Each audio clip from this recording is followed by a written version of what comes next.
Dynasty Crew. Good morning, USA.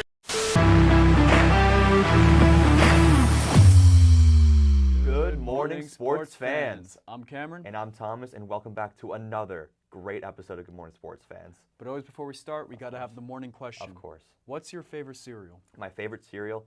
Listen, I've never been a big cereal guy. I haven't eaten cereal in years. I prefer, like a bagel with egg and sausage on it or whatever. But listen, when I was younger, Fruit Loops was my go-to. Love Uncle Sam. Sorry, Uncle Sam the Toucan. Yeah, Toucan. Not Uncle Sam, the political figure. But what about you? What's your favorite cereal? I'm going to go Cocoa Pebbles. Cocoa Pebbles? I've That always stuff's been intrigued by delicious. those. You always put them. Listen, a lot of people find me weird. I don't put milk in my cereal. Oh. Cocoa Pebbles is the only cereal I put milk in for. Interesting. So. Yeah. Well, anyways, we got a great show for you today. We're going to talk about the MLB wildcard race, the awards, some NFL. We have an NBA story for the first time this year, but that's exciting. Yeah. But what are we starting off with, Cam? We're going to be starting off with Chris and Sophia talking about this past week in college football. Thanks, guys. If you're a Syracuse Orange fan, look away. You are no longer in the rankings. This is another week of college football. I'm Chris. I'm Sophia. And we have a lot to talk about today. To start off, we'll kick it off with CFP Top 12 rankings. The top four are unchanged with Texas, Georgia, Ohio State, and Alabama in the top four. But we have a couple of shifts towards the end with Tennessee at number 5, Ole Miss, Miami, Florida, Oregon, Penn State, Utah, and Missouri. And finally, Michigan. Now, let's get into our highlight games of the week. Sophia, what was your highlight game? My highlight game this weekend was USC versus Michigan, which CBS Sports announced was the most watched Week 4 game in 10 years, with 6.3 million views. The final score was Michigan winning 27-24, but Michigan did not get a first down in the second half until just 2 minutes remained. Their running back ran for 63 yards, putting the Wolverines in great position to score. USC was able to hold them for a bit, but couldn't stop Michigan from scoring on 4th and goal. USC played a good game, and they managed to come back from an early 14-0 deficit to hold the lead into the 4th, but they couldn't keep Michigan from scoring in the end of the game. Now, that is definitely a very good win for Michigan. They actually went up 6 points in the rankings, so now they're number 12, as I said before, from 18. So this is a really big win, to your point, for Michigan over USC. My game of the week for me is actually going to be Tennessee versus Oklahoma, a significant win for the Volunteers. It just, number 5 in Oklahoma, right? 25-15 win, and they actually scored 19 straight points in the third quarter, and I was able to propel them over 350 yards, only 220 for Oklahoma, but just a very, very big win for Tennessee to just show that they are one of the big dogs in the SEC. Now I'm curious, what was surprising for you this week? I think that a game that was surprisingly good was for West Virginia with their win over Kansas, 32-28. There was a weather delay that lasted an hour and 58 minutes, so it definitely put a little bit of a pause on both the teams. Yeah, so Kansas was able to come right out of the delay and execute a play that led them to a quick touchdown. But with 5:39 left in the game, West Virginia was still down to 28-17. But they got their momentum back, and Garrett Green took control of the game with some quick touchdowns and quick points to put them in the lead. This is really good for the Mountaineers because they're able to get Green on the national level, getting some eyes, and I think that was really good for them. Yeah, that's definitely very valid. West Virginia has definitely had some weather delays. I remember Penn State was a delay, so definitely good that for this game at least. My surprisingly good, unsurprisingly, I guess you could say, was Texas versus LA Monroe. More so for the beginning of Arch Manning's collegiate debut as starting quarterback. Over 250 yards, 2 touchdowns, and a 51-3 win. What can you say? Can't really say much more. What a great debut for Arch Manning. Definitely. And I'm curious, finally, what was your bad game of the week? My surprisingly bad game was Cal losing to FSU. FSU won their first game of the season in a low-scoring 14-9 game. Cal was previously undefeated, and they were really dominating the stats in the game, tallying more offensive yards and just more overall. I believe that they should have won that game.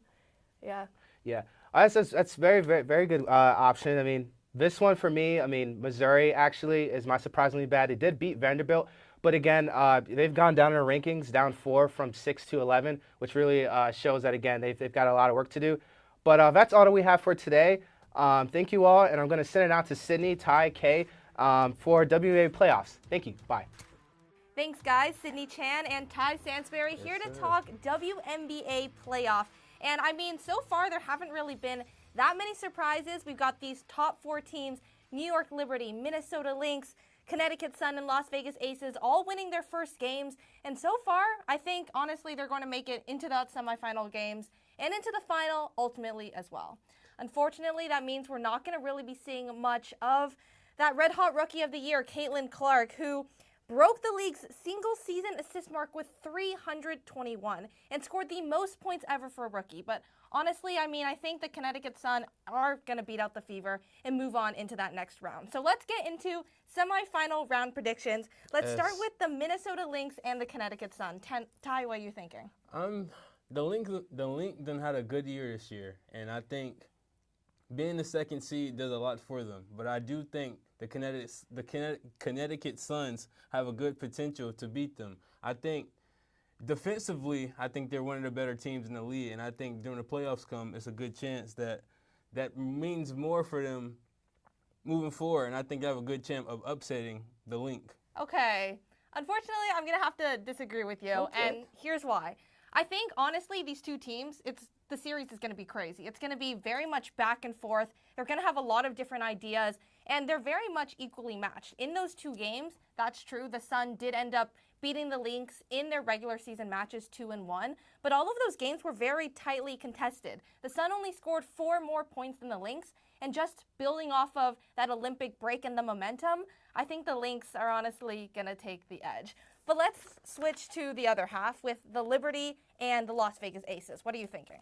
See, this one is hard. The Aces have the MVP, unanimous MVP, the second one in history. Yeah. But the New York Liberty has had an exceptional season after their final loss last year. For sure. They have a 9.2 point differential this year, which is best in the WNBA. I think this year is for the Liberty, but they have to go through the Aces, who they lost to last year. So I think that series will be great. But this year, I'm picking the Liberty. I'm going to have to agree with you on that one. Obviously, A'ja Wilson, absolutely insane. She also broke the record for having the first player to score 1,000 points in one WNBA season with 1,021, and also set the record for rebounds with 451. Obviously, no doubt about it, A'ja Wilson is a powerhouse, and I'm so excited to see how she develops more in these future seasons. But I'm going to have to go with the Liberty as well. I mean, I feel like in general they have more cohesion within their offense and their defense, and their transitions are a little bit smoother. So let's go with the Liberty. And finally, let's go to the finals predictions. What are you thinking? I'm going Liberty and Sun, and I'm going Liberty taking it home this year. I think the last year loss has them mad, and they're gonna get their revenge this year. I agree. Liberty from both of us. If you want to hear more about these WNBA updates, make sure to check out Women's Sports Update. And now we're going to send it to Jack, Tony, and Ethan to talk about this MLB playoff race. Thanks, guys. I'm Jack Ziskin alongside Tony Smith, Ethan Koppelman. And Tony, it looks like you and I were right, and Ethan, it looks like you were very, very wrong. Yeah. The New York Mets are cooking right now, and the road to the playoffs runs through Atlanta. Pete Alonso has been playing like his next contract depends on it. Of course it does. And Luis Angel Acuna, the former Syracuse Met, well, he's looking to end the season of his brother's team, the Atlanta Braves, this week, and he's got a pretty good chance to do it. And now we're going to go to Tony because we got some stuff on the Tigers, another team that you kind of bashed, and I can see, Tony, you got rid of your Tigers hat. It looks like a...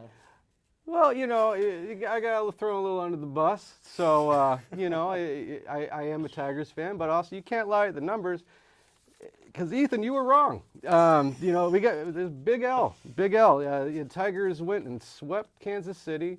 They won 4-6 against Baltimore, and they pretty much have solidified themselves into the playoffs. So, again, you were wrong. And I have no problem admitting when I'm wrong, but this time it was you. And, you know, moving on to what we got going on into the Cy Young, we'll talk about that a little bit. But first, what do you have to say on it, Jack? Well, actually, I mean, Ethan, I know you got some notes on the Braves. I know you got a couple pitchers you want to talk about in particular because you're still riding the Atlanta bandwagon, I think. Yeah, so just real quick, the Mets play the Braves, I believe, starting tonight, and they have a 3-game set. It's one of the most important series of the season, just kind of across baseball. The Braves need to win 2 of 3, and I think they have what it takes to do it. They have their best 3 starting pitchers going up these next 3 games. One of them, they got another Spencer Schwellenbach, who has really come into his own, especially the second half of the season. He has an ERA just around 3 after the All-Star break. So I think Atlanta, they line up. They're great starting pitching. Even with all the injuries, they still got a good lineup. If they take 2 out of 3, they're only 1 back of the Mets and could be less of the Diamondbacks. Only need to gain a game after that. And they're playing the slumping Royals, too. So I think that Atlanta still very much in this. That's my take. Atlanta's in the race. I think we agree that Arizona's the most likely team to fall out. I mean, I think you're definitely glossing over Luis Severino a little bit there. I mean, the Mets definitely have put together a real staff of guys that you wouldn't expect to have these kind of seasons. But like Tony said, we got to go back to the awards, and we're going to start out with the American League and National League MVPs. All rise for Aaron Judge. This was a unanimous decision at the time of this recording. Judge has 55 homers, and he's got a chance. It's an outside chance, but he could get to 60. And Shohei Ohtani, obviously, 50 stolen bases, 50 homers, first time that any major leaguers ever hit those marks. It's historic, and all I'll say is this National League MVP award coming his way is very well earned. Yeah, and it's you can't argue when it comes to the MVP. It's a Judge and Ohtani, and when we refer to Aaron Judge as being the best player in the game right now in the American League, the best bat in the league, he's probably got the best advice of who the best pitcher is in the league. And we can go as far back as Williamsport at the Little League the Little League World Series. Invitational. The Little League Classic. Excuse me, the Little League Classic when the Tigers and Yankees faced off against each other. Following the game, Aaron Judge came out and said that Tarek Skubal is the best pitcher in the game right now. And when the best batter is saying he's the best pitcher in the game, it doesn't matter what the numbers are. And if we could look at the numbers, he's leading in all categories in pretty much all baseball except for ERA, which he is down by 0.01 to Chris Sale, who is obviously going to probably get the NL Cy Young as well. Yeah, sounds like we got our AL and NL Cy Young winners here, but Ethan, there's a bit of a disagreement on Rookie of the Year. Yeah, so all 3 of us talked a little bit before the show. I know you guys think Colton Cowser is the guy. I want to make my case for Luis Gil. Colton Cowser, in my opinion, has been very close to average this season. 22 home runs. The pop has really tailed off as we've gotten towards the end of the season, and on-base percentage is at .320. I don't think there's that much really making Cowser different from an average baseball player, at least this season, especially with all the other talent that Baltimore has on their roster. Luis Gil, on the other hand, a 26-year-old rookie, what an incredible story, has pitched to an ERA near 3 the entirety of the season. There have been ups, there have been downs, but he has maintained a very good record throughout the whole season. And being the number 2 starter on a New York Yankees rotation, a team that is poised to make a deep playoff run, I think that is much more meaningful. Luis Gil is my pick. It's a fair pick. I am a little worried, at least in terms of Gil, where I kind of think that that midseason slump will cost them. But let's go on the NL. I think we all agree on Paul Skeens, right? I don't think anybody's going to be pushing back on that. I agree. Skeens has been incredible. Yeah, He's a joy to watch. He really is a joy to watch. And speaking of joys to watch, we're going to now head over to Ellie and Leo with a breaking news story in the NBA once again. Tony Smith, Ethan Koppelman, I'm Jack Siskin. Now to Ellie and Leo. Thanks, guys. So, Leo, we had a Woj Bomb this past week about Woj, Adrian Wojnarowski, retiring from ESPN, from being an NBA reporter to become the general manager of the St. Bonaventure men's basketball team. So what are your initial thoughts on that? Out of all the Woj bombs that I've read in my life that have hurt me as a Knicks fan, this tops them all. It sucks to really see him go and disappear from his presence on Twitter.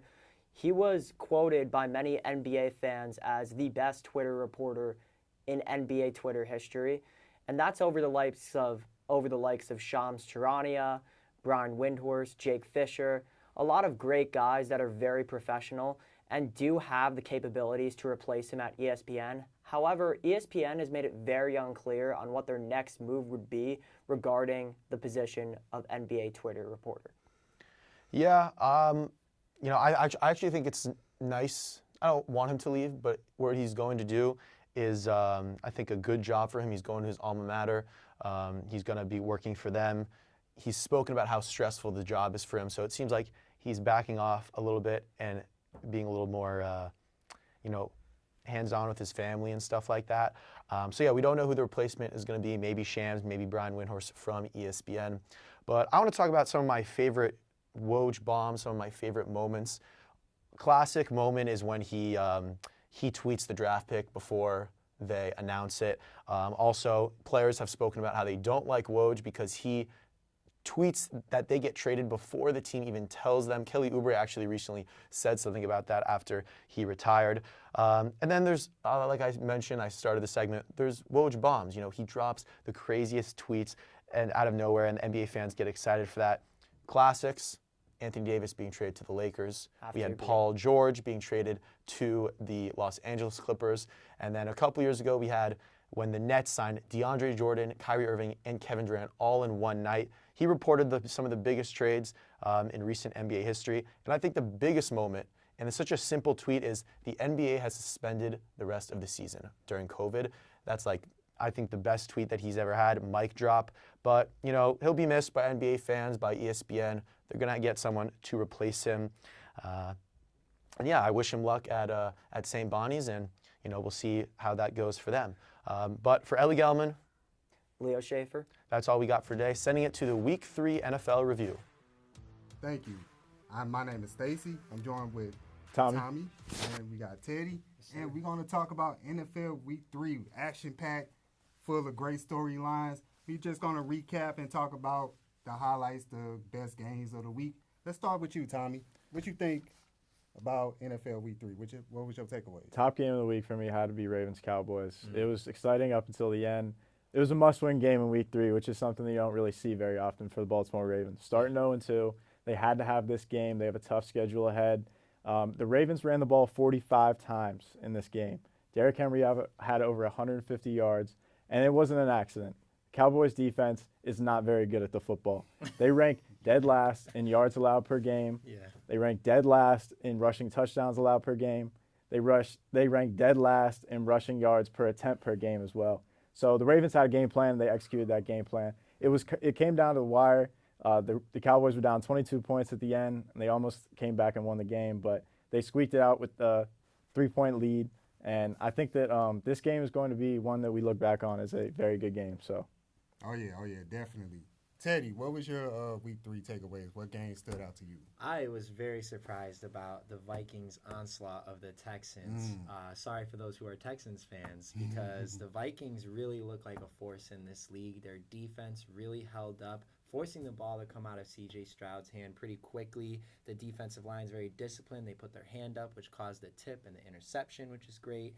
And the running game for the Texans was obsolete without Joe Mixon only having 38 yards on the ground. The Vikings defense, I would say, is definitely top 5. They're second in the league with 10 points a game. Also, first in sacks, second in interceptions, and second in rushing yards allowed per game. But their pass defense, they're second to last, so they got to pick that up. Sam Darnold, though, he's looking good. He might be the future of the Vikings for the quarterback position. They'll have to figure that out when J.J. McCarthy gets back. And Aaron Jones is looking like a pretty good addition as well. So Vikings, they have a great road going forward this year. Great. Those two games were great, fellas, but there's one game that stuck out to me in particular, and y'all already know, excuse me right quick, decorate the table. We got to talk about it. Oh, Aaron Donald. Yes, Rams house. Rams are in the building. The Rams won the game against the San Francisco 49ers. It was a comeback victory.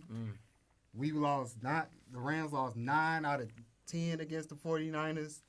They beat us in that game at every statistical category. But Kyron Williams, thank goodness for Kyron Williams, three touchdowns, three of those things. Oh, yeah. Especially flipping into the end zone, going for 4 awesome. yards. Yeah. That one right, that was awesome. That was great. But they definitely miss Aaron Donald this year for sure, especially against my Cardinals, okay? Because Kyler Murray was able to run around.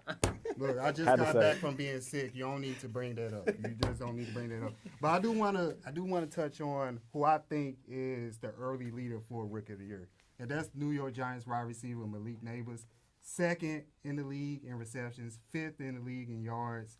I think he's in the front. Of course, everybody's going to talk about Jaden Daniels and the great game that he had Monday night. But what y'all think of Malik Neighbors? Start with you, Tommy. I definitely think that he would be, if the season ended today, he would be the Rookie of the Year. Like, they have no other option except to feed him the ball. Yeah. And he's making, a lot of yards and catches and touchdowns out of it. He is really good at the football as well. I think that Daniel Jones is possibly getting his job saved by Malik Neighbors right now. And I will say that I took him in my fantasy draft, so I'm very excited about that. Yeah, I mean, there's not much more that I can add to that. And Malik Neighbors definitely is the reason that the Giants' offense is staying afloat. And he's going to be their hope this year, at least in the passing game, and to save Daniel Jones. So I would say he's the Rookie of the Year favorite right now as well. What about your Marvin Harrison Jr.? Hey, do you think he's going to be up there? I like Marvin Harrison Jr. a lot, but again, I think it all comes down to if Kyler Murray has time to throw the ball. I think he had some trouble this week against the Lions with Aiden Hutchinson chasing him down. So as long as he's got time to throw the ball and you do those nice rollout plays to find Marvin Harrison open, we should be okay. Real quick, Pittsburgh Steelers, 3-0 now. Best defense in the NFL, best player in the NFL, T.J. Watt.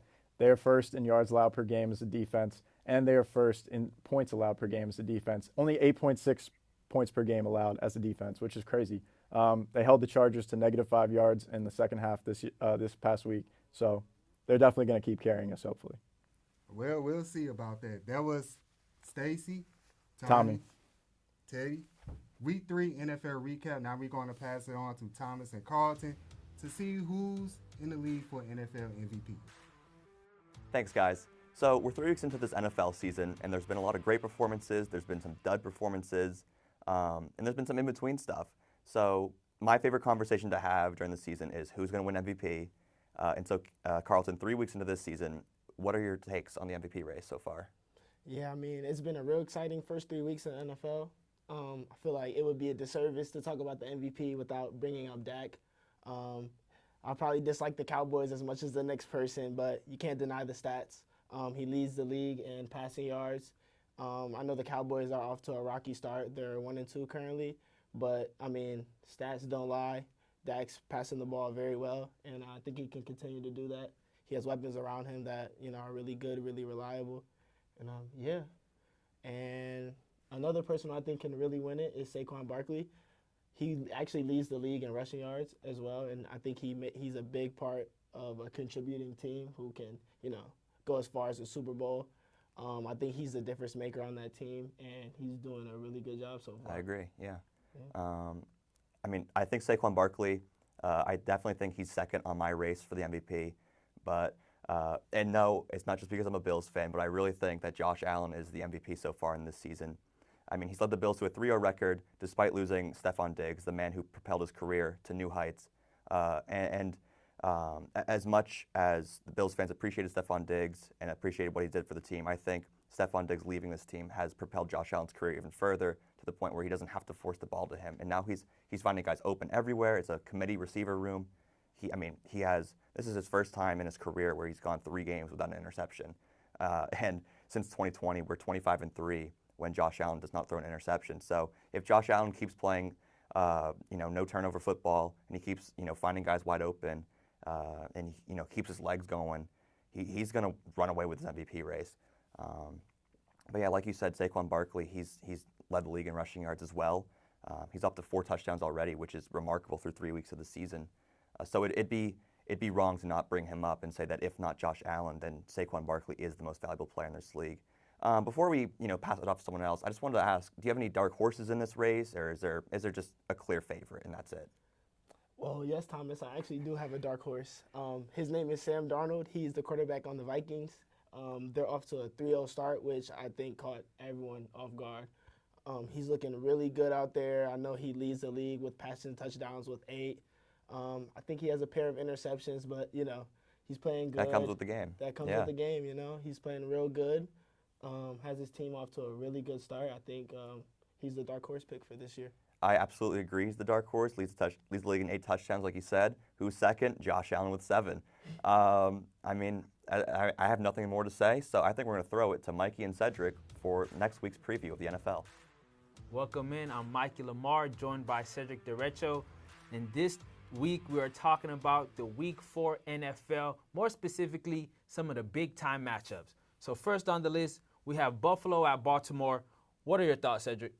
Give me the Bills to win it in Baltimore to improve to 4-0 on the season. The Bills dominated the Jaguars on Monday night. They won the game 47-10. The defense was firing on all cylinders for the second week in a row. Josh Allen threw for 4 touchdown passes. The Ravens have yet to play complimentary football, both sides of the ball, for a full 60 minutes. They had the big 28-6 lead against the Cowboys in Jerry World, and then they almost let the Cowboys come back. They escaped with the 3-point win. They've yet to prove to me that they can play complimentary football for 60 minutes. So give me the Bills to improve to 4-0. We also got the Commanders coming off that big Monday night win. They traveled to Arizona to face Kyler Murray, Marvin Harrison Jr., and the Cards. Mikey, how do you see that one going? Yeah, Jaden Daniels, I believe that Monday night win was definitely his coming out party. But I have to go with the Cardinals for this matchup. I haven't seen enough from the Commanders just from that one game, and I definitely haven't seen enough from their defense. They've been giving up points in the bunches, and we know the Cardinals, they can give you points in the bunches as we've seen the onslaught they gave the LA Rams. So I got the Cardinals winning that game. Another big-time matchup in Week 4 is the Eagles traveling to Florida to face off the Tampa Bay Buccaneers. What are your thoughts on that one, Cedric? Give me the Eagles to improve to 3-1 on the season, and I'll tell you why. The Eagles stopped the hottest team in the NFL last week in New Orleans, sans A.J. Brown. The Saints were, averaging 45.5 points a game. Their offense was unstoppable, and the Eagles' defense held them to 12. I think that's the difference. The Eagles win it. I believe the Bucs got exposed last week, losing to the Denver Broncos. They only put up 7 points. So I think the Bucs are pretenders. It's early, but give me the Eagles. And then we can't forget about the big-time Monday Night Football matchup against the Seahawks and the Lions.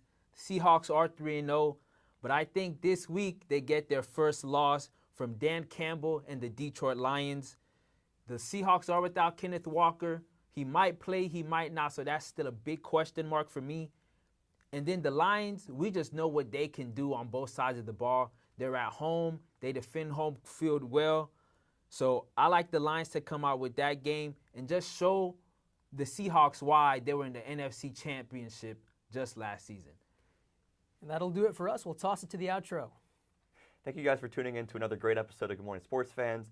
As always, the new tradition, we're going to be doing a quick little 30-second challenge. And Cam, today your challenge is to name every first overall pick in the NFL in reverse order, starting with this most recent year. Okay, 30 seconds? Yep. Okay, so we got Caleb Williams, Bryce Young, Trayvon Walker, Trevor Lawrence, Joe Burrow, Kyler Murray, Baker Mayfield.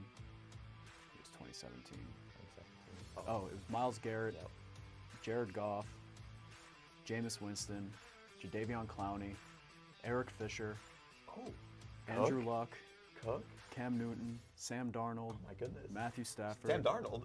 Oh, not Sam Darnold. Sam Bradford. Bradford, my yep. bad. And that's time.